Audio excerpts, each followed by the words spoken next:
Big update this month for all SNAP beneficiaries. Congress and the federal government have released new information for the week of October.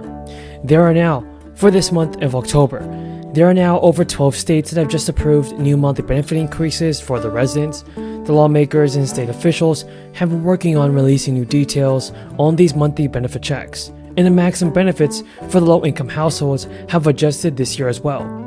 Now, there is no denying that the year 2022 has been especially hard on the wallets of the average American. With the inflation rate for August pegged at 8.3%, U.S. residents are paying more for basic necessities like food and gas. So, effective on October 1st, Pennsylvania will increase the income threshold for applicants to 200% of the federal poverty income guidelines.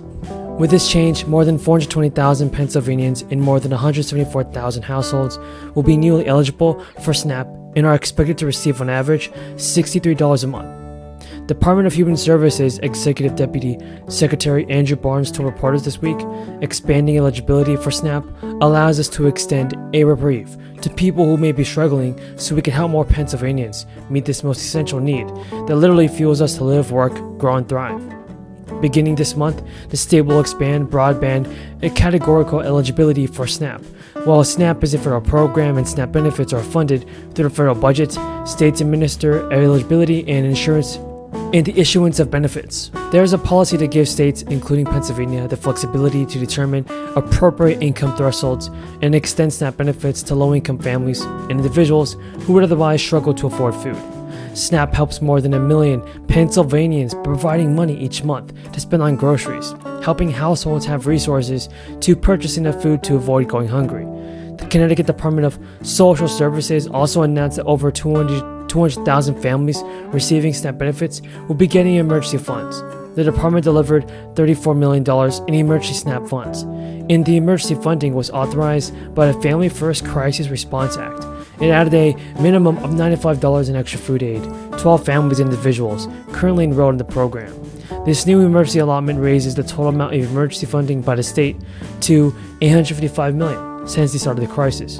With this being the 29th month, the emergency funds have been allotted. And August 18th was the last date that SNAP households received these emergency funds. And with the current state of the economy in mind, New York, under Governor Kathy Hochul, has announced that it will inject approximately $234 million of federal funding to help those currently receiving food assistance. In a proposal this month, the governor said that those individuals who are already receiving food stamps will continue to see the extra benefits they receive since the start of the crisis, as well as additional amounts from $234 million fund that was sanctioned. Governor Hochul said in an official statement, "Too many hardworking New Yorkers continue to feel the effects of the crisis, struggling to make ends meet and put food on the table. And those currently receiving SNAP will be eligible to receive an additional payment to the fund." Now, this means that even if a household is already near or are at the maximum benefit level of $835 for a household of 4, they will receive a supplemental payment of at least $95. I must consent that we vitiate the quorum call. Without objection. Thank you, Madam. Well, Madam President, I am delighted to rise today to salute a member of my committee staff who has made literally invaluable contributions to not just the Congress, but to our nation, and not just for a couple of months or years, but for literally decades. Greg Dotson, the Chief Counsel for the Senate Committee on Environment and Public Works, which I'm privileged to chair, will be retiring on September 30th following a distinguished career in service to this country of ours.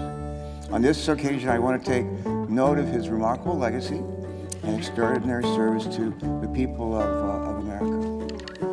As many of my colleagues will attest, true leaders in this body and true leaders elsewhere are only as good as the team that works for them. I've always said I hire people smarter than me, and that's one of the reasons I've had some success. But good leaders, the best leaders, are always looking for the best people they can find. And for many of us who are elected officials in this body and others, those teams are staff members who are too often toil in the background, rarely recognized publicly for their service.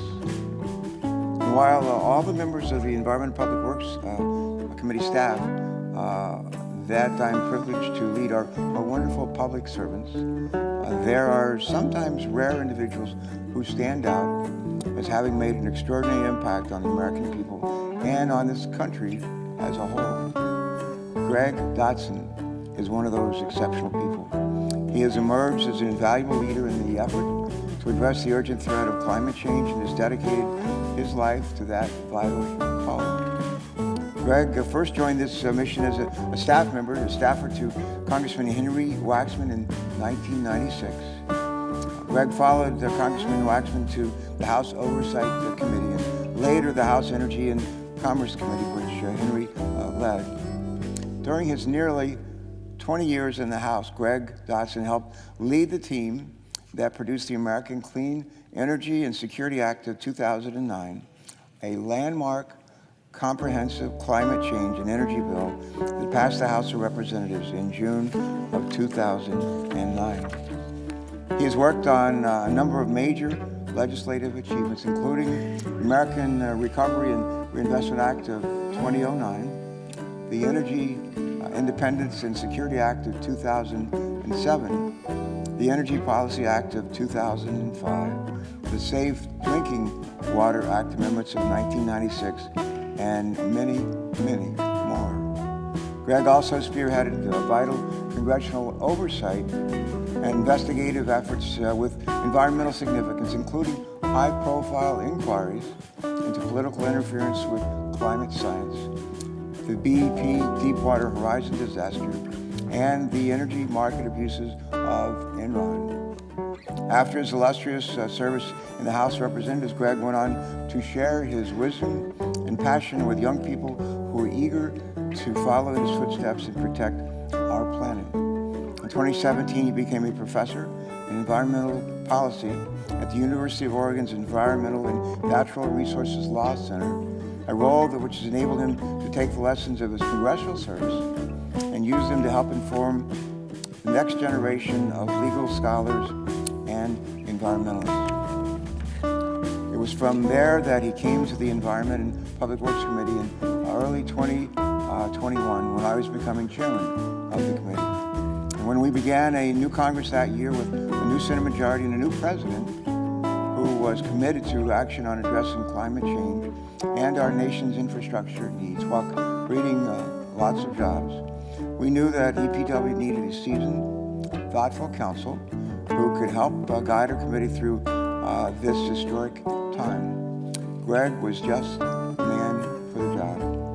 As chief counsel, he has played an invaluable role in helping negotiate and craft the transformational bipartisan infrastructure law enacted last year, working to find common ground with our Republican colleagues, including remarkably strong climate investments in our infrastructure legislation.